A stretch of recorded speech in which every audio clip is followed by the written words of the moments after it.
Okay, hello. Two new switches. One could be an easy fix, doesn't read games apparently. It works otherwise. Charges.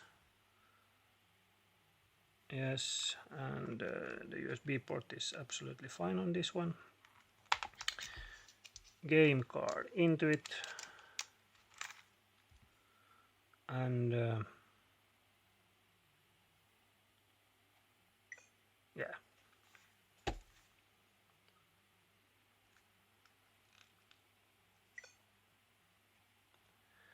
So we're gonna open it up, change the game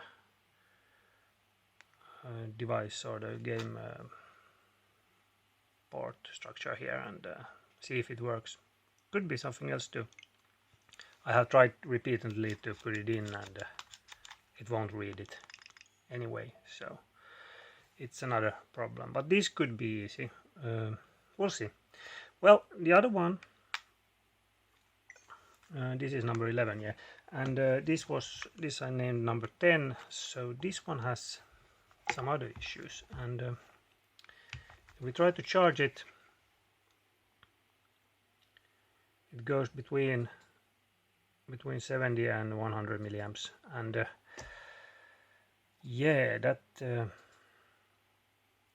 I haven't seen this before, but I think it's just not charging and the battery has gone totally dead. At least it's not drawing what it should. There is some sort of problem in here.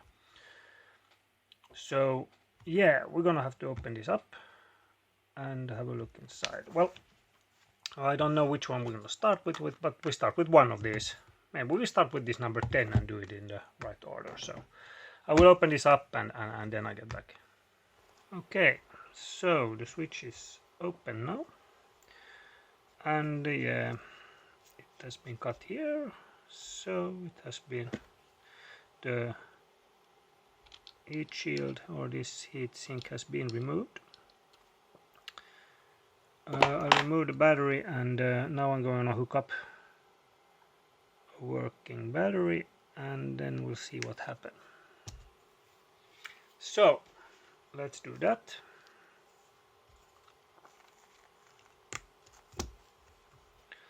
Alright, what is it gonna say? Please, okay. So, a dead battery.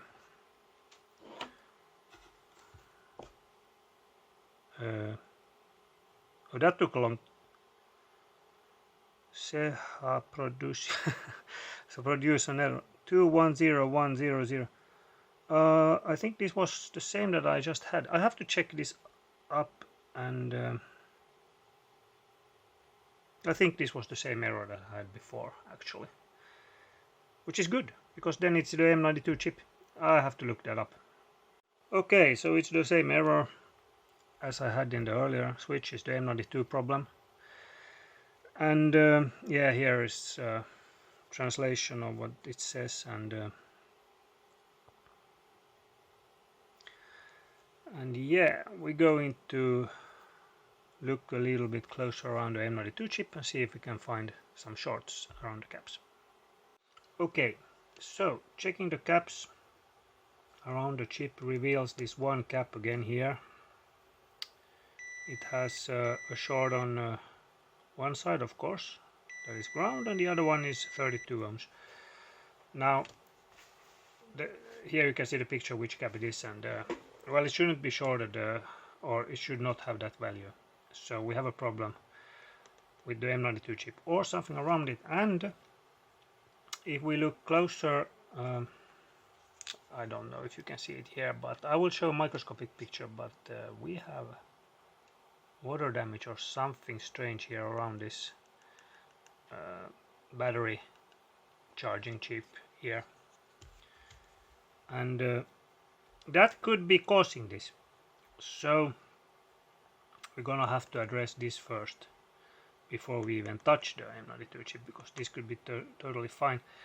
I'm going to try to clean that up, and then we can test again. Alright, so here's the shit that we need to take away.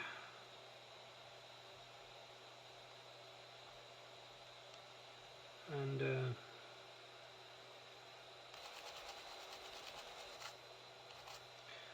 alright, so that doesn't look good. I think we're just gonna remove it.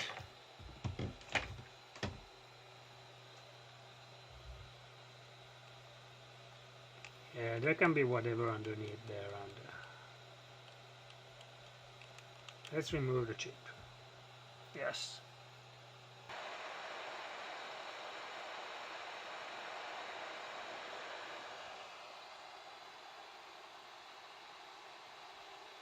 Okay. Alright, a little bit of scraping. Let's see, yeah, there's a pad underneath there.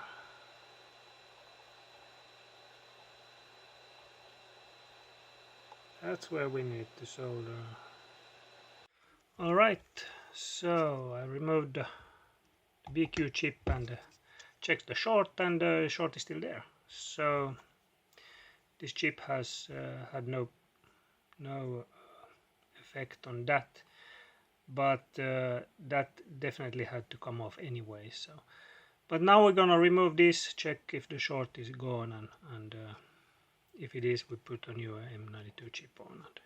And I'm just gonna do it now without any filming, because you have seen that done already. So okay, so the M92 chip is back on, and the short is gone. So now I'm really interested in what will happen without this BQ chip here, and so we're gonna try.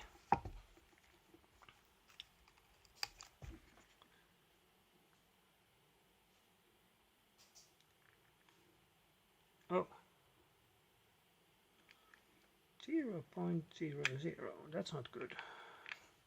Alright, the BQ chip is back, and yeah, I put it on, and then I checked for shorts, and I found shorts, and I thought that the chip was bad, but one small wire of the wig, when I cleaned it, shortened between two pins, and that was the problem. So I sorted that out now, and yeah, I really worked on it, and I actually lost the Joy-Con plastic port here, but I'd be amazed if this boots. But let's see. This was really tough. Okay. Let's see if we see smoke or something else.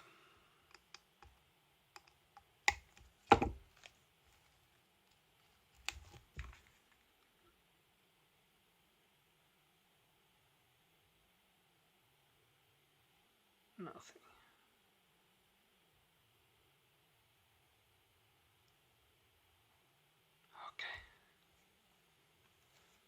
Okay.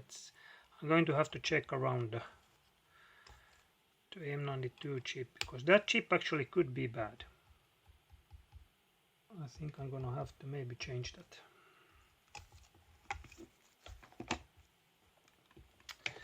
Yes, I have to change the M92 chip. I think that's the one that is bad, because it should take something. Alright, so I worked forever on this switch now. Managed to get the a new BQ chip on, and the M92 chip was also bad, so I had to change that. And from now on, I'm gonna keep a test switch, and I'm gonna take all my parts from that switch, and then I know that they work. So yeah. But now, also actually, when I removed the BQ chip, I removed the connector from here, but I managed to get it back. So yeah, now finally I already checked this. I stopped filming here a couple of times already, when I have been on this for so long time. But yeah, so Yes, of course.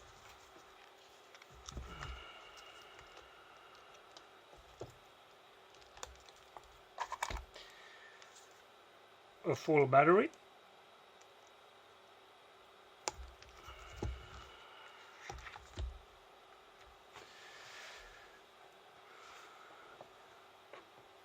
And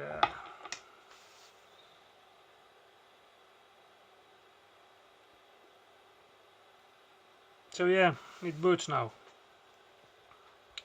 And it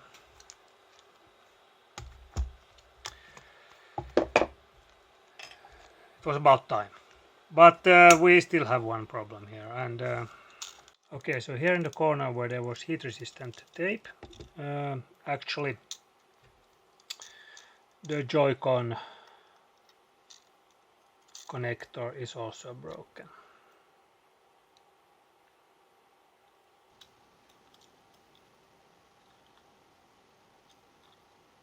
Yeah, the little flap is gone, so we're gonna have to change that. And yeah, I do that next.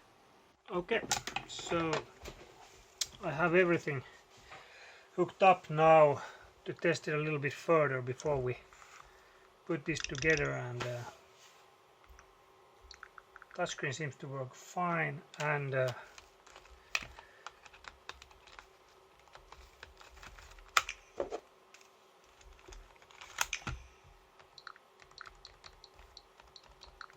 yes, and sound works good.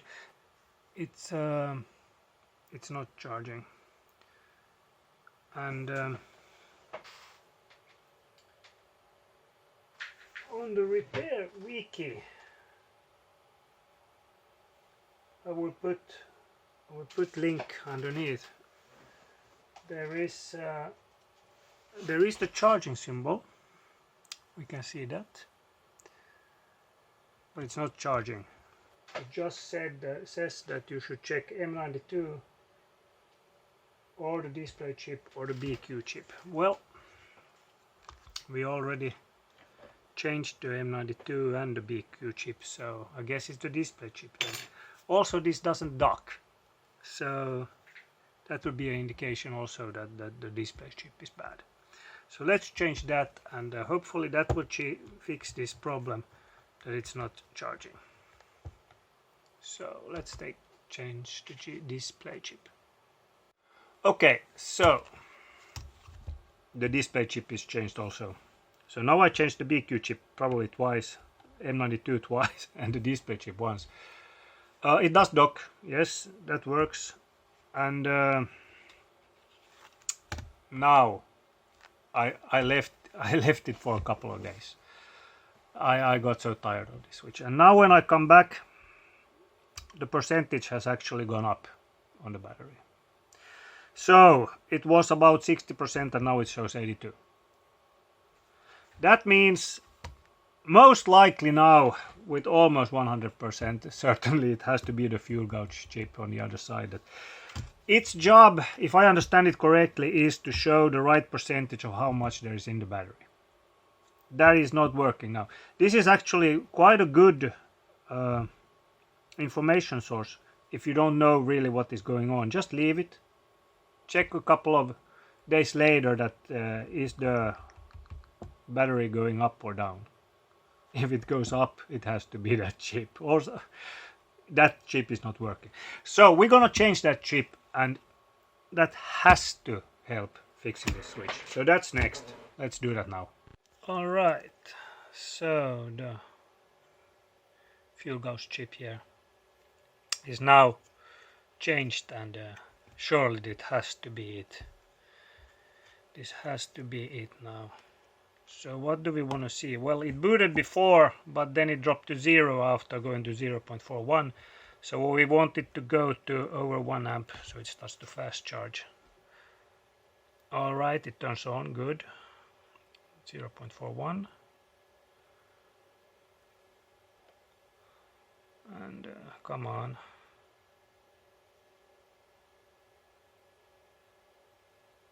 What? What now?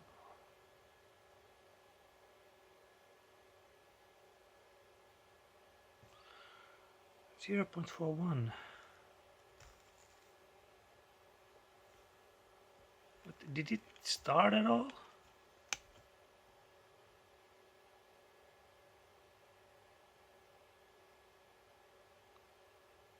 Oh, what have I done?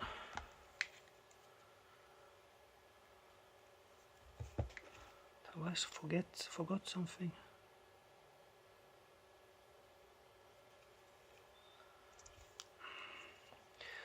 Or could it be this non-official Nintendo cable?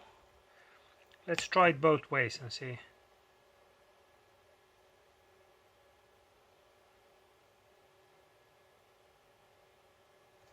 Okay, now it goes to 0. Okay, now it looks good. Now it booted and is fast charging. It's jumping a little bit, but 1.41. Now let's turn this around just to. I wonder what that was. No, I don't know. I don't know what it was, but yeah, good. Let's put it into the shell now and put thermal paste on and everything back together, and then we tested last time that we see that it absolutely charges. Okay, so this was the number 11, which is also a special switch. It's the Pikachu version, I think, and yeah, but it's not in the nicest of shape. It has some scratches here and there. But yeah, let's open this up and see if we can change the game port.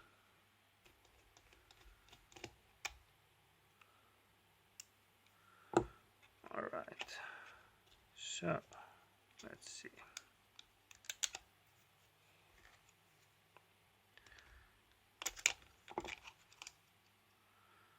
There is no water. There is no water damage anywhere, and it looks really clean. Maybe this just failed, this thing. Well, we're gonna find out that soon enough. Let's put this back.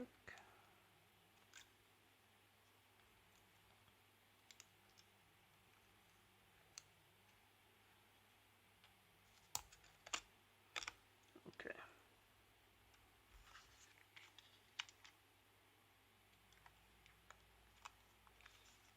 All right. Okay, let's have a look. Okie dokie. Let's see.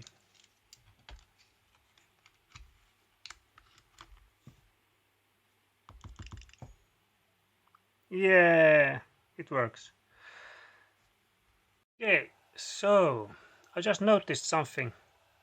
This changing the game card makes the touchscreen don't work perfectly, and I have cleaned it, so it's not, that's not a problem. And also, if I test it with the old cartridge that don't read games, then it works fine. So this one was faulty, so we need to change it to another one. So let's find a third one and put that in. Okay, hold on. Third cartridge in. Does read games. Yeah, okay. There we go. Finally one that works. Yes, alright, let's put it back together and that's it. Okay, so we got both switches here now put together. Number 10 was the one that we changed the fuel gauge chip on, and it charges fine, 1.38 and 1.38, 1.41 jumping there. So it's good. It might be a little hard to find this problem unless you have a full battery or something to test it with. If you can't get it to boot and see that the battery level indicator actually goes up when you use it. But if you have a spare battery, then it's a good way to find out that the fuel gauge chip is bad. Now it seems to be fine and turn on and charge and everything. And then we had this one that was actually no other problem than to change some game card parts a couple of times. One didn't read games and one had no touch, and at some point I have to look into this if we can make one working out of this, but I suspect it's gonna be the main chip here that is broken on both, but we'll see. But that's it for this time, and yeah, thank you very much for watching and have a really good day.